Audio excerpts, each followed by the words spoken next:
جامع مسجد غوثیہ بٹیال لنگر خانہ میں 130 سالہ روایات برقرار سالانہ محفل ذکر شہدائے کربلا منعقد جن تحصیل رپورٹر قدیمی مرکزی جامع مسجد غوثیہ بٹیال لنگر خانہ میں 10 محرم الحرام کے موقع پر گزشتہ تقریباً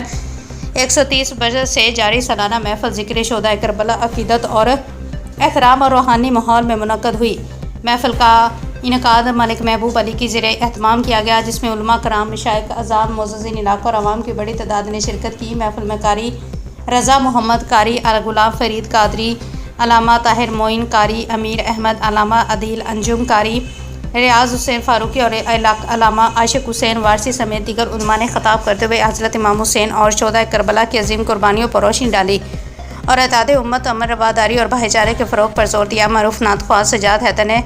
نعت اور منقبت پیش کی، جبکہ آخر میں پاکستان کی سلامتی، امت مسلمہ، فلسطین اور کشمیر کے مسلمانوں کے لیے خصوصی دعا کی گئی۔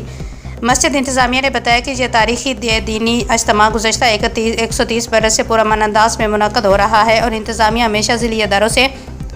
تعاون کرتی رہی ہے۔ انہوں نے مطالبہ کیا کہ آئندہ محرم الحرام کے سلسلے میں ہونے والے امن کمیٹی اجلاسوں میں جامع مسجد غوثیہ بٹیال لنگر خانہ کی انتظامیہ کو بھی باضابطہ طور پر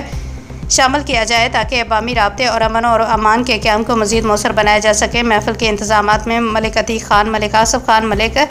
نوید خان اور مسجد انتظامیہ کمیٹی کے دیگر اراکین نے نمایاں کردار ادا کیا۔